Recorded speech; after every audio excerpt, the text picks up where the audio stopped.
अगर आप भी लेना चाहते हैं देश दुनिया की तमाम जानकारी तो आज ही सब्सक्राइब करें हमारे चैनल को। साथ ही नीचे दिए बेल आइकन को जरूर दबाएं ताकि हर अपडेट आप तक पहुंच सके।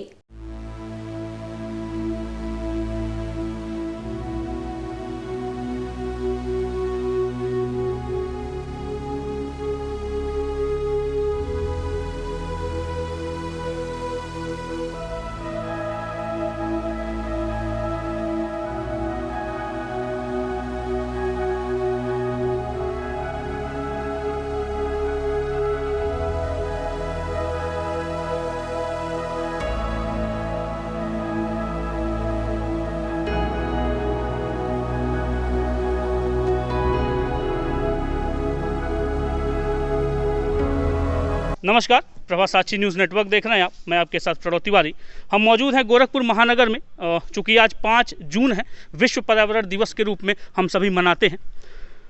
पर्यावरण संरक्षण बहुत ज़रूरी है। चूँकि एक महामारी का दौर आया, हम लोगों ने तमाम लहरें देखी और उससे हम लोगों ने काफ़ी कुछ सीखा भी है।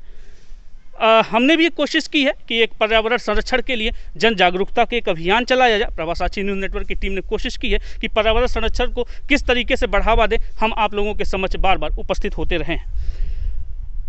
पर्यावरण दिवस 5 जून ही क्यों? क्योंकि महामारी का दौर हमने देखा। जिस तरीके से ऑक्सीजन की कमी हुई तो हम लोगों ने कृत्रिम ऑक्सीजन की व्यवस्था कर ली। हमारे पास तमाम जानकार थे, वैज्ञानिक थे, उन्होंने कृत्रिम ऑक्सीजन बना दिया। लेकिन जल संरक्षण का जो सबसे अहम कदम है वो हम लोग क्यों नहीं उठा पा रहे हैं? क्योंकि कृत्रिम ऑक्सीजन तो हमारे हाथ में है, लेकिन कृत्रिम जल का जो संरक्षण है, कृत्रिम जल का जो उत्पादन है, वह हमारे हाथ में नहीं है। विश्व पर्यावरण दिवस हम मना रहे हैं, ये क्या कुछ खास है और क्यों मनाते हैं, इन सभी विषयों पे हमारे साथ खास बातचीत के लिए आज हमारे साथ उपस्थित हैं डॉक्टर शोभित श्रीवास्तव। डॉक्टर टेक्सो के नाम से मशहूर हैं, पूरे पूर्वांचल में उनका नाम है। आप सनराइज सेवा संस्थान के एक संरक्षण हैं और रिसर्च साइंटिस्ट के रूप में गोरखपुर ही नहीं, पूरे पूर्वांचल में अपना एक अच्छा खासा नाम बनाए हुए हैं। बहुत बहुत स्वागत, अभिनंदन है सर। जी नमस्कार, बहुत बहुत धन्यवाद आपका। आपका जो सवाल रहता है हमेशा यूनिक ही रहता है। जब भी मुलाकात हुई है आपसे, अलग अलग मुद्दों पे बात होती है हमारी पर्यावरण को लेकर के। 5 जून अगर हम पर्यावरण दिवस मनाते हैं और बात होती है कि सिर्फ एक ही दिन क्यों, मेरा कहना है कि हम पर्यावरण दिवस तो हर दिन मनाना चाहिए। जब भी मौका मिले, किसी का विवाह समारोह हो, किसी का बर्थडे हो, किसी की अगर कोई अच्छी खुशियाँ आएँ घरों में, तो हमेशा पौधारोपण करना चाहिए। वृक्ष हमेशा लगाएं। और पर्यावरण दिवस के दिन हम इसलिए लगाते हैं कि एटलीस्ट कम से कम कुछ लोगों के अंदर ये जागरूकता है कि हमारा इन्वायरमेंट बचाना है। आज जिस तरह की परिस्थितियाँ हो रही हैं इस कोरोना काल में, तो हमें आज समझ में आ रहा है कि अगर हम पौधे या वृक्ष या पेड़ लगाएंगे तो हमें अधिक मात्रा में ऑक्सीजन मिलेगा जो प्राकृतिक तौर पे है, और हम ज़्यादा से ज़्यादा स्वस्थ रह सकते हैं अगर हमें स्वस्थ और स्वच्छ हवाएं मिलेंगी तो इसी वजह से मेरा मानना है कि पर्यावरण दिवस हमें हर दिन मनाना चाहिए। और आज के दिन भी हमें बहुत अच्छे अच्छे पौधे लगाने चाहिए जो हमारी देसी प्रजाति के पौधे हैं। जैसा कि मैं हमेशा कहते आया हूँ, वो पौधे लगाना बहुत ही ज़रूरी है, जिसमें आप चाहें तो आम के, पीपल के, बरगद के, नीम के, गुलमोहर के, और भी जितने जामुन के, जो भी पाकड़ के जितने भी पेड़ आते हैं, उन वृक्षों को हमें ज़रूर लगाना चाहिए, और ताकि हमें शुद्ध ऑक्सीजन मिल सके। पर्यावरण दिवस जैसे हम अलग अलग त्यौहार मनाते हैं, चाहे होली हो, दीपावली हो, दशहरा हो, तो हम अपने घरों को साफ़ करते हैं। तो इसी बहाने कम से कम एक दिन हमारा पूरा घर अच्छी तरह से साफ़ हो जाता है। ठीक उसी तरह से इस पर्यावरण दिवस के अवसर पर भी हमें, यानी 5 जून को भी हमें अधिक से अधिक मात्रा में वृक्ष लगाने चाहिए और सभी को जागरूक होना चाहिए पर्यावरण के प्रति। हर एक बच्चा ये जानता रहे कि क्या आम होता है, क्या केला है, क्या जामुन है। आज एक बहुत अच्छी बात आपने कही थी, इस मुद्दे पे एक बात याद आ गई। बहुत सारा हमारा एक बहुत ही हमारे ही गोरखपुर की एक पहचान है पनियाला, जो आज विलुप्त होते जा रहा है। उसके बारे में आने वाली पीढ़ी शायद ही जान पाए कि पनियाले का वृक्ष कैसा होता है या पनियाला कैसा दिखता है। तो मैं ये चाहूँगा कि आपके माध्यम से, आपके इस चैनल के माध्यम से लोगों तक ये बात जाए कि जो प्रजातियाँ विलुप्त हो रही हैं उनको भी हम संरक्षित करें और लगाते रहें। और इस जगह जहाँ पे मैं खड़ा हूँ, ये बौद्ध संग्रहालय है, जहाँ पे डॉक्टर मनोज गौतम सर की मदद से या उन्हीं की वजह से हमें यहाँ मौका मिला अलग अलग तरह के पौधे लगाने के लिए। हर साल हर बार हम यहाँ आते हैं और हर तरह के औषधीय वृक्ष यहाँ लगाते हैं। यहाँ आपको आम, तेजपत्ता, दालचीनी, रुद्राक्ष, कपूर और भी अलग अलग तरह की वैरायटी मिलेगी, जो सुगंधित के साथ साथ औषधीय भी हैं और अलग अलग तरह के फूल वाले भी हैं। कुछ जगहों पे ऐसे ऐसे औषधि पौधे, मतलब अगर जंगली पौधों की बात करूं मैं, तो कुछ ऐसे जंगली पौधे भी मौजूद हैं जिनके बारे में हमें जानना चाहिए। मैं आपको दिखाना चाहूँगा कुछ ऐसे पौधे जिनके बारे में बहुत कम लोग जानते हैं। ये आप देख रहे होंगे, इस तरह का पौधा है। ये एक फर्न है, इसको हम हॉर्स टेल या घोड़े की प्रजाति का कहते हैं। ये इसकी ऐसे इसमें नोट्स और इंटर नोट्स निकले रहते हैं जो ये टूटता रहता है। अगर आप कभी इसके बारे में पढ़ेंगे, इक्विसिटम इसका नाम है। अगर हॉर्स टेल कहते हैं, इक्विसिटम कहते हैं। दार्जिलिंग में इसे आदिवासी लोग कुरकुरी झाड़ के नाम से जानते हैं। इसका भी औषधीय उपयोग है। अगर किसी को बोन फ्रैक्चर हो जाए, या हिंदी में आयुर्वेद में इसे जोड़ दौड़ भी कहा जाता है, कि अगर ये जोड़ों में दर्द है या बोन फ्रैक्चर हो जाए तो उसमें सरसों के तेल में इसके पाउडर को मिला करके, सुखा करके, लगा करके मालिश की जाती है, जिससे बोन फ्रैक्चर में भी मदद मिलता है और उसकी पट्टियों को बांधने में भी मदद मिलती है। तो मेरा यही कहना है कि जब भी आप कुछ भी चीज़ें सीखें या छोटे पौधे या वृक्ष लगाते हैं तो उसके बारे में भी जानकारी रखें और अपने बच्चों को भी उसके बारे में बताएं कि हाँ, ये मैंने ये वृक्ष लगाया है, इस वृक्ष से ये फ़ायदे हो सकते हैं और ये वृक्ष आगे चल के आपकी कितनी मदद कर सकता है। क्योंकि हम बहुत सारे वृक्ष लगा देते हैं और फिर उसे संरक्षित नहीं करते। लोगों का कहना है कि मैंने 20 पौधे लगाए, मैंने 400 लगाए, मैंने 500 लगाए। पर अगर हम पौधे लगाते हैं तो एटलीस्ट हमें ये देखना होगा कि वो कितने बचे हुए हैं। लगाना ही नहीं ज़रूरी है, सबसे ज़्यादा ज़रूरी है कि उन्हें संरक्षित करना और उसके बारे में लोगों को बताना। मेरा तो ये मानना है, हम अगर पौधे लगाते हैं, कहीं जाके हमारी संस्था अगर लगाती है, तो हम सब मिल कर के अगर किसी कॉलोनी में या किसी पार्क में या मंदिरों में या मस्जिदों में या गुरुद्वारे में अगर हम पौधे लगाते हैं तो हम उन्हें उनके साथ एक फ़ोटो भी लेते हैं और ये उन्हें सलाह भी देते हैं, अगर ये सूखा तो आप हमें बताएं, या ये सूखता है, क्यों सूख रहा है, उसके बारे में भी जानकारी दें। अगर आप इसकी देखभाल नहीं कर सकते तो हम आपको एक अलग से फिर से दूसरा पौधा देंगे। हाँ, उसकी पनिशमेंट होती है कि वो पौधा फिर आप उसकी जगह पे 2 पौधे और लगाएंगे। तो हमारा ये प्रयास रहता है कि लोगों के अंदर जागरूकता है और लोग समझ सकें इस बात को। पर्यावरण संरक्षण की आपने बात की और चूंकि मैंने इंट्रोडक्शन में ही कहा था, सबसे ज़रूरी आज के समय में जल संरक्षण। जैसा कि हम लोग महामारी में देखे, तमाम ऐसी चीज़ें हमारे सामने हैं जो असंभव मात्र थी। जैसे कि ऑक्सीजन की मैंने बात की, कृत्रिम ऑक्सीजन तो हमने बना लिया, लेकिन कहाँ से सर जल संरक्षण के लिए कृत्रिम जल का हम निर्माण कर पाएंगे? अगर आपके पास कुछ ऐसा सुझाव है जो आप हमारे माध्यम से लोगों तक पहुँचाना चाहते हैं, वो हमसे आप कर सकते हैं। जी बिल्कुल। जल संरक्षण तो अभी जैसे जैसे महामारी आती जाएगी या अलग अलग परिस्थितियाँ आएंगी, अभी हमें बहुत कुछ आगे देखना है। एक शोध हुआ था जिसके बारे में कहा जा रहा था कि 2040 यानी 2040 तक हो सकता है जल के लिए भी ऐसी समस्या आ जाए कि जल ना मिले, पीने योग्य जल ना मिले। जल तो हमारे पास बहुत ज़्यादा मात्रा में, पर पीने योग्य जल नहीं है। तो अगर हम वृक्ष, सबसे ज़्यादा ज़रूरी हमारी वन संपदा को बचाना है, अगर हम वृक्ष लगाते हैं और हम छोटी छोटी चीज़ों को भी ध्यान रखते हैं, जैसे अर्बन फॉरेस्ट बनाना, जहाँ सॉइल बाइंडिंग कैपेसिटी, अगर मिट्टी बंधी रहेगी तो बारिश भी होगी, तो पौधे के अंदर बारिश रोकने की भी क्षमता है, पानी को बांधने की भी क्षमता है, तो हमें स्वच्छ जल मिलेगा। क्योंकि ग्राउंड वाटर हमें मिल नहीं पा रहा है आज के समय में। बहुत सारी जगहों पे अब ज़्यादा फिट नीचे जाने पे भी ग्राउंड वाटर ज़्यादा चला गया है नीचे, और समस्या ये होती जा रही है कि पीने योग्य पानी नहीं आ रहा है। बहुत सारी जगहों पे नल है नहीं, जहाँ पे समस्या लेड की से ज़्यादा लेड आना, आर्सेनिक आना, इस तरह के केमिकल्स बहुत ज़्यादा मिल रहे हैं, तो उससे भी समस्या बढ़ती जा रही है। तो वृक्ष लगाना तो एक सबसे ज़रूरी है। साथ ही साथ जो हमारी छोटी छोटी शुरुआत है पानी बचाने की, हम बहुत सारे लोग शावर का इस्तेमाल करते हैं, बहुत सारे लोग ब्रश करते हुए, टूथब्रश करते हुए भी छोटे छोटे टैप वाटर खुले रखते हैं, तो उन्हें लगता है कि अरे इतने से क्या होगा। एक छोटी सी शुरुआत अगर हम करें तो हमें लगता है कि हम बड़े लेवल तक बचा सकते हैं।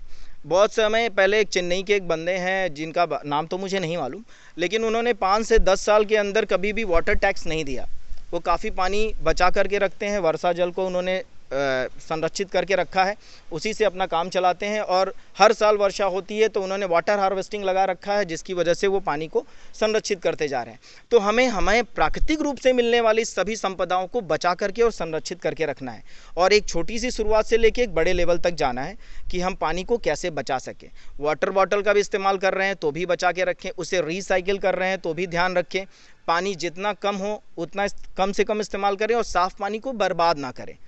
ये कर सकते हैं। बिल्कुल। पृथ्वी का तापमान जो कहा जा रहा है, तमाम आप जैसे वैज्ञानिक भी हैं, शोधकर्ता हैं, उनका कहना है कि अगर प्रत्येक साल हर वर्ष 2 डिग्री भी टेम्परेचर बढ़ती है तो प्रलयकारी एक हमारे सामने नई चीज़ देखने को मिलेगी, जैसे कि भूकंप हैं, आप देख रहे हैं, ग्लेशियर्स लगातार पिघल रहे हैं, इस तरह की तमाम परेशानियाँ आती हैं। आपका कुछ अपने संदेश, आपके माध्यम से कोई संदेश, चूँकि आप रिसर्च साइंटिस्ट हैं बतौर, और आपने बोटमैन रिसर्च फाउंडेशन भी आपने अपना एक उद्घाटन किया हुआ है, उसमें आप तमाम लोगों को जन जागरूक कर रहे हैं, कुछ एक संदेश जल संरक्षण के साथ साथ धरती के तापमान को कंट्रोल करने के लिए? देखिए, धरती तो अपना रूप दिखाएगी, जो प्राकृतिक तौर पे जो चीज़ें होनी है वो होंगी, और ग्लेशियर का पिघलना भी एक प्राकृतिक तरीका है जो अपना रंग रूप हमेशा बदलते रहते हैं। हाँ, जो प्रोसेस देर से हो सकते थे उसे हम जल्दी ला दे रहे हैं। तो सारी समस्याओं की जड़ अगर एक तरह से देखा जाए तो हम खुद हैं। अगर हम संभल जाएं, या हम अभी हमारे अंदर ये जागरूकता आ जाए कि हमें कैसे संरक्षित करना है, और हर एक व्यक्ति अपनी जिम्मेदारी को समझे, जहाँ तक मेरा मानना है, तो हम उसको बहुत हद तक रोक सकते हैं। जो समस्या हमारे पास कल आने वाली है वो हो सकता है कि परसों आए, तो हम उसके खिलाफ भी तैयार रहेंगे और उसे रोकने की भी क्षमता हमारे पास होगी। अगर हम प्रकृति को रोक के रखेंगे तो प्रकृति भी हमारा साथ देगी। जब हम डिस्ट्रॉय करते जाते हैं, वन ख़त्म होते जा रहे हैं। आज के दिन मैं बात करना चाहूँगा छोटी सी, आज हमारे पास चीते एक भी नहीं बचे। आज के समय में भी हमारे पास चीता नाम सबने सुना होगा, पर आज चीते एक भी नहीं बचे। अभी कुछ समय पहले 10 अफ्रीकी चीते ला रहे हैं एशिया में हमारे पास, ताकि वो बचा रहे। तो जब हमारी बायोडाइवर्सिटी, जब हमारी वन संपदा, जब हमारे वाइल्ड लाइफ ही नहीं बचेगा, तो हम भी शायद एक समय पे सब डिपेंड हो जाएंगे। तो कोशिश यही है कि जितना भी हो सके खुद को समझते हुए, अपनी जिम्मेदारी समझते हुए हम पर्यावरण को संरक्षित करें, खुद को बचाएं, और ज़्यादा से ज़्यादा लोगों तक ये बातें ले जाएं कि ये जागरूकता सबके अंदर आए कि हाँ, ये हमारी जिम्मेदारी बनती है कि हमारे धरती अच्छी हो, स्वस्थ हो, सुंदर हो, तो हम बचे रहेंगे।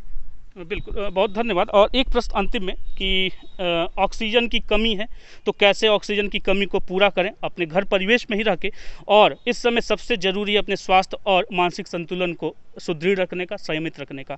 अंतिम में मैं चाहता हूं कि आपके माध्यम से ऐसे कौन से पौधे लगाए जाए या ऐसी कौन सी घर में ही व्यवस्था की जाए ताकि ऑक्सीजन लेवल और हमारा शरीर और मन दोनों स्वस्थ रह सकें? जी, ये बहुत अच्छा प्रश्न है आपका।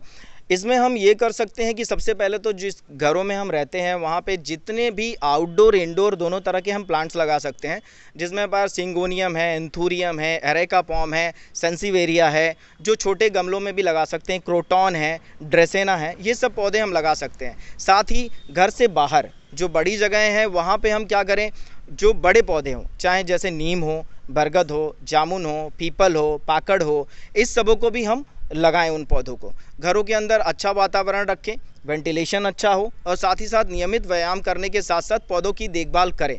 डिप्रेशन का शिकार ना हो, क्योंकि प्रकृति अपना सब कुछ देती है और बदलती है, और ये चीज़ें होंगी, तो हमें बस उसके खिलाफ लड़ने की तैयारी करनी चाहिए। और अगर हम प्रकृति के साथ रहेंगे तो हमें लगता है कि हम कभी भी बीमार नहीं पड़ सकते। हमारे अपने जो खान पान है विशेष महत्व दें, जो हमारी देसी वैरायटी है जिसको मैं बार बार कहता हूँ कि हमें उसको रखना चाहिए। तो इस तरह से अगर हम अपने आप को संरक्षित करें, विभिन्न प्रकार, तुलसी जो सबसे इम्पॉर्टेंट है, जैसे गिलोय को अभी राष्ट्रीय औषधि घोषित किया गया है, करने की मांग हो रही है, तो मैं चाहता हूँ ऐसे बहुत सारी हमारी वन संपदाएं हैं, वनस्पतियां हैं जिसको संरक्षित कर सके। एक लास्ट में मैं एक छोटी सी बात कहना चाहूँगा। छिंदवाड़ा ज़िले में मध्य प्रदेश में एक पातालकोट नाम का जंगल है, फॉरेस्ट है। अगर आप कभी वहाँ जाएं तो आप देखेंगे कि उस पातालकोट के लोग कभी भी शहरों से बहुत ही अलग हैं। वो जानते हैं कि उनके पास वो सारी संपदाएं हैं, तो वो एकदम निश्चिंत हैं और शांत हैं। उस जंगल को संरक्षित करके रखा है, बाहरी लोगों की एंट्री नहीं, अगर एंट्री भी है तो उन्हें तोड़ने नहीं दिया जाता, बचा के रखते हैं। तो आज भी उनको उस औषधियों की ज़रूरत नहीं पड़ती जो हम लोगों को पड़ती है। वो वहाँ संरक्षित हैं, प्राकृतिक वातावरण में है, और उनकी आयु भी बहुत लंबी होती है, और बहुत सारी बीमारियाँ उनको वो खुद ही ठीक कर लेते हैं उन औषधियों की वजह से। तो अगर हम संरक्षित रखेंगे तो हम ज़रूर बचे रहेंगे। लास्ट में ये कहूँगा कि नियमित व्यायाम करिए, स्वस्थ रहिए, मस्त रहिए और व्यस्त रहिए, और पर्यावरण को संरक्षित करते रहिए। हमसे बात करने के लिए बहुत बहुत धन्यवाद डॉक्टर टैक्सो जी। धन्यवाद, बहुत बहुत धन्यवाद आप। इसी क्रम में हमारे साथ खास बातचीत के लिए विश्व पर्यावरण दिवस पर मौजूद हैं डॉक्टर मनोज कुमार गौतम हैं। आप उप निदेशक हैं बौद्ध संग्रहालय गोरखपुर में। बहुत बहुत स्वागत, अभिनंदन है सर आपका। धन्यवाद। सर, एक प्रश्न था मेरा कि 5 जून पर्यावरण दिवस के रूप में मनाया जाता है, जैसा कि अभी मैंने और भी रिसर्च साइंटिस्टों से पूछा है, डॉक्टर शोभित से पूछा कि 5 जून ही क्यों संरक्षण के लिए, पर्यावरण दिवस मनाने के लिए क्यों 5 जून ही? देखिए, यह तो सिंबॉलिक तौर से एक संदेशात्मक रूप से 5 जून को विश्व पर्यावरण दिवस मनाया जाता है और इस पे बढ़ चढ़ कर के लोग हिस्सेदारी करते हैं। लेकिन ज़रूरत सिर्फ 5 जून की नहीं है। हम हमेशा नित्य एक दिन हम एक प्लांट ऐसा लगाएं जो हमारे पर्यावरण को सुरक्षित रखे, जो हमारे जीवन को सुरक्षित रखे। आप एक चीज़ देखें कि हम एक महामारी के दौर से गुजर रहे हैं और इस महामारी के दौर में हमको सिखा दिया है और उस आवश्यकता की महत्ता को बताया है कि ऑक्सीजनल प्लांट्स जितने हैं जो हमको शुद्ध हवा देते हैं, हमारा जीवन की रक्षा करते हैं, उनकी कितनी आवश्यकता है। तो हम अभी भी अगर जो जागरूक नहीं होते हैं, हम अभी भी उसके प्रति सचेत नहीं होते हैं, तो आने वाले समय में हमको इस भयावहता को अधिक से अधिक झेलना पड़ेगा। इसलिए मेरा सबसे अनुरोध है कि हम उन प्लांट्स को लगाएं, उन पौधों को लगाएं जो हमें जीवन के साथ साथ पर्यावरण की भी सुरक्षा करते हों। इस पर्यावरण दिवस पे पर्यावरण संरक्षण के लिए इस कोरोना महामारी से क्या सीखा हमने सर? क्या बहुत महत्वपूर्ण हो गया हमको पर्यावरण संरक्षण का? देखिए, ये तो एक बहुत बड़ी सीख दे गया कोरोना कि हमको प्राकृतिक चीज़ों से अधिक प्यार करना है और उनको जैसे हम अपने जीवन की सुरक्षा के लिए तमाम उपाय करते हैं, हमको उन प्लांट्स के लिए भी उपाय करने चाहिए जिनसे हमारा जीवन है। बिल्कुल बिल्कुल, उनका संरक्षण जरूरी है, उनका जो है देखभाल जरूरी है। बौद्ध संग्रहालय की बात की जाए तो आपके द्वारा क्या ऐसे क्रियाकलाप किए जा रहे हैं जल संरक्षण को लेके, पर्यावरण संरक्षण को लेके? बौद्ध संग्रहालय में अभी तक क्या क्या चीज़ें हो जा रही हैं सर? देखिए, सबसे पहले तो मैं जल संरक्षण पे बता दूं आपको कि हमारा 5 एकड़ में बौद्ध संग्रहालय का परिसर है और मैं सरकार की प्रशंसा करूंगा, विभाग की प्रशंसा करूंगा कि मेरे प्रस्ताव को स्वीकार किया और उसके लिए धनराशि उपलब्ध कराई। हमारे पूरे परिसर में वाटर हार्वेस्टिंग का सिस्टम लगा दिया गया है। इसमें 200 से 250 फीट की बने बोरिंग्स हैं। हमारे पूरे परिसर का पानी बाहर नहीं जा सकता। ग्राउंड सक करेगा, ग्राउंड से एक्सेस होगा तो उसके लिए जो चैम्बर्स बनाए गए हैं हार्वेस्टिंग के लिए, फिर उन पाइप्स में कलेक्ट होगा और उनके माध्यम से उस चैम्बर्स में जाएगा और फिर वो सक करेगा। सबसे जब एक्सेस हो जाएगा, अधिक हो जाएगा, तभी मेरे परिसर का पानी बाहर जाएगा और जिससे हम जल संरक्षण का पूरा माने लाभ ले सकते हैं। और इससे हमारा जो ग्राउंड वाटर है वो काफ़ी अप है मेरे यहाँ। अगर जो मेरे परिसर में 5 से 6 फीट अगर जो आप डिग मारें तो हमारे परिसर में पानी आ जाता है। तो ये एक बहुत बड़ा संदेश है और लोग जो घर बना रहे हैं, नए मकान बना रहे हैं, व्यक्तिगत बना रहे हैं या सरकारी संस्थाएं बन रही हैं, उसमें सब में वाटर हार्वेस्टिंग का सिस्टम लागू होना चाहिए कि हम जल की समस्या से मुक्त हों। बिल्कुल। इसी क्रम में मैं एक जानकारी और आपको देना चाहता हूँ कि अनवरत बौद्ध संग्रहालय परिसर में हमने हर्बल प्लांट्स लगाने का प्रयास किया है, जिसमें रुद्राक्ष के पेड़ लगाए हैं, चंदन के लगाए हैं, उसमें दालचीनी भी लगाया है, तेज़पत्ता भी लगाया है, लौंग भी लगाया है, इसके बाद हींग लगाया है, सिंदूर है, कपूर है और इसके बाद सुगंध देने वाले भी पौधे हैं जो परिसर में आप आएँ, शाम के वक्त आएँ तो एक भीनी खुशबू के साथ आप आनंद ले सकते हैं टहलने का। और इस तरह से हमने पूरे परिसर को हरा भरा रखने का प्रयास किया है और औषधीय पौधों के माध्यम से।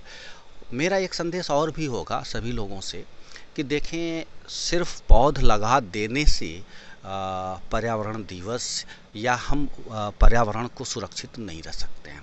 हम जब पौध लगाते हैं तो हमको उनकी गार्जियनशिप की ज़रूरत होती है, हमको उनके देख रेख की ज़रूरत होती है तब तक जब तक वो पेड़ न बन जाए। और पेड़ बन जाए तो हमको गार्जियनशिप की कम से कम आवश्यकता होती है, लेकिन जब तक पौध विकास कर रहा है उस समय हमको गार्जियनशिप की आवश्यकता होती है।